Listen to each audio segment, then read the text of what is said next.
ပထမဆုံးစဖြစ်တာကျတော့တကိုယ်လုံးညောင်းတာအဲ့လည်းပြီးတော့စကြောတက်လာတာအဲ့လည်းပြီးတော့ညဘက်အိတ်မပြောတော့တာ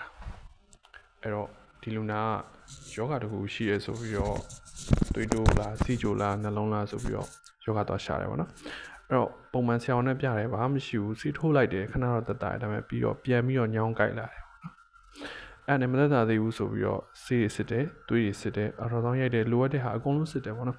အကုန်လုံးစစ်တော့ဘာဖြစ်မှမရှိဘူးပြောတယ်အဲ့တော့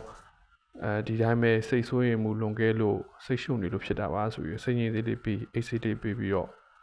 ပြန်လွတ်လိုက်တယ်အိတ်တော့အိတ်ပြောတယ်ဆရာဒါပေမဲ့လို့ပြန်ပြီးဆိုးလာတယ်အဲ့တော့ဒီလက္ခဏာတွေကဘာကိုပြန်ပြီးတော့ဥတည်နေလဲဆိုတော့ဒီခန္ဓာကိုယ်ထဲမှာကော်တီဇောဆိုတဲ့ဓာတ်များတဲ့အခါမှာဒီလိုလက္ခဏာဖြစ်တတ်တယ်ပေါ့နော်အဲ့တော့ခုနဟာလေးပြန်ပြောရရင်တကူလုံးညောင်းကိုက်နေမယ်ယောဂလက္ခဏာရှားကြည့်တယ်ဘာမှမရှိဘူးဒါပေမဲ့လူနာတော့တကယ်ညောင်းနေရပဲပြီးရင်ပင်ပန်းနေမယ်နောက်ပြီးအရေးကြီးတာတစ်ချက်ပြောရမှာပေါ့နော်လူနာကဘယ်လိုပြောရမလဲစီးကျူသွေးတိုးလည်းမရှိဘူးအစားတွေလည်းပုံမှန်တိုင်းပဲအများကြီးမစားပါပဲနဲ့ဝနေတယ်ဝတာမဟုတ်ဖောတာပေါ့နော်ဒီပါးအောက်ကနေရာတွေက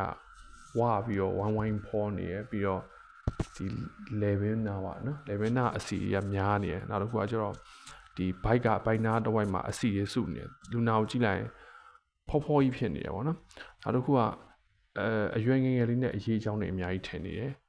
နောက်ဒီသူတားတိတာတဲ့အချက်ပြောရရင်တို့ကသွေးတိုးလို့ထင်ကြတာပေါ့နော်ဇကြောတွေတက်အဲ့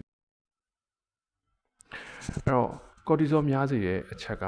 အများကြီးရရှိတယ်ဒါပေမဲ့နှစ်မျိုးလောက်ပဲပြောအောင်နံပါတ်1ဖြစ်များဆုံးကကျတော့ chronic stress ပေါ့နော်အချိန်ကြာကြီးစိတ်ဖိစီးမှုများနေတယ်လူနာကိုမေးကြည့်လိုက်ရင်တော့စိတ်ဖိစီးမှုရှိလားလောဆယ်တော့မရှိဘူးဒါပေမဲ့အရင်တော့ရှိလားဆိုလွန်ခဲ့တဲ့9နှစ်10နှစ်အတွင်းမှာတော့ဆိုးဝါးရှိခဲ့ဦးတယ်လွန်ခဲ့တဲ့တစ်နှစ်မှာလည်းပြန်ပြီးတော့စိတ်ဖိစီးမှုတွေပြန်များလာတယ် stress ကြောင့်ဖြစ်တယ်ဒုတိယတစ်ခုကကျတော့ဒီ corticosteroid လို့ခေါ်တဲ့ steroid ဆေးပေါ့နော်အဲ့ဒီဆေးကိုအလွန်ကျူးသုံးမိတာအကြိုက်ခဲပျောက်ဆေးတို့အညောင်းညာပျောက်ဆေးတို့ကိုယ်လည်းမသိလိုက်ခင်ပါပဲဒီဆေးတွေကိုဆရာဝန်ညွှန်ကြားချက်မပါဘဲနဲ့အများကြီးတောင်းမိတာအဲ့လိုအချိန်မှာလဲ steroid တွေ